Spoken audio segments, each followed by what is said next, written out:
السلام عليكم ورحمة الله وبركاته. مباراة الأهلي والزمالك، مبروك لجمهور الأهلي.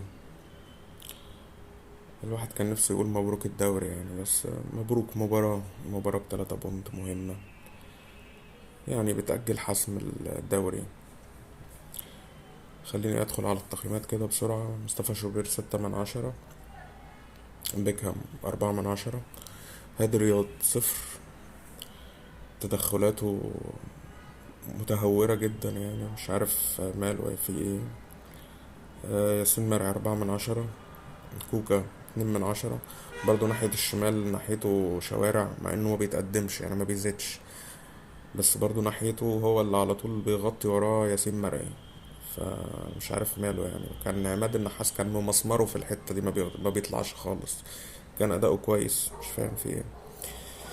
مروان عطية 4/10، إمام عاشور 5/10، الشحات 6/10، طاهر 4/10، تريزيجيه 0/0، بن شرقي 10/10، ونجمة وكل حاجة. عمل كل حاجة النهاردة في الماتش. البودلة أليو ديانج 2/10، بن رمضان 1/10، مروان عثمان يعني نزل زي ما نزلش. زيزو وأحمد عيد الاتنين نازلين يعني كده في آخر الماتش عشان يضيعوا وقت أو حاجة، أو ترب منزلهم عشان يضيعوا وقت. بس يعني ما عملوش أي حاجة خالص، ما بنوش يعني. آه، بن شرقي النهاردة بيثبت ان هو لعيب كبير في الماتشات الكبيرة. يعني هو لعيب تلاقيه في الماتشات الكبيرة، اسيست وجونين، حاجة يعني جامدة جدا بصراحة.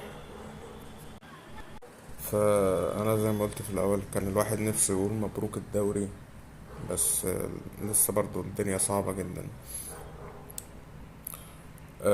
كان في ممكن ماتش طلائع الجيش، اللي هو قبل ما ندخل في المجموعة اللي هي بتاعت السبعة الكبار، ده كان الماتش ده يفرق.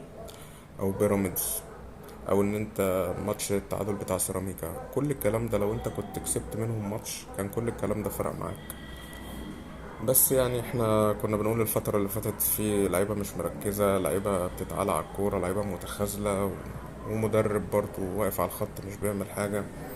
ولكن يعني خلاص، المهم ان اللي جاي ان انت تكسب ماتشاتك اللي جاية، الماتشين اللي جايين. بس والباقي على ربنا يعني، مفيش حاجة نقولها اكتر من كده. السلام عليكم.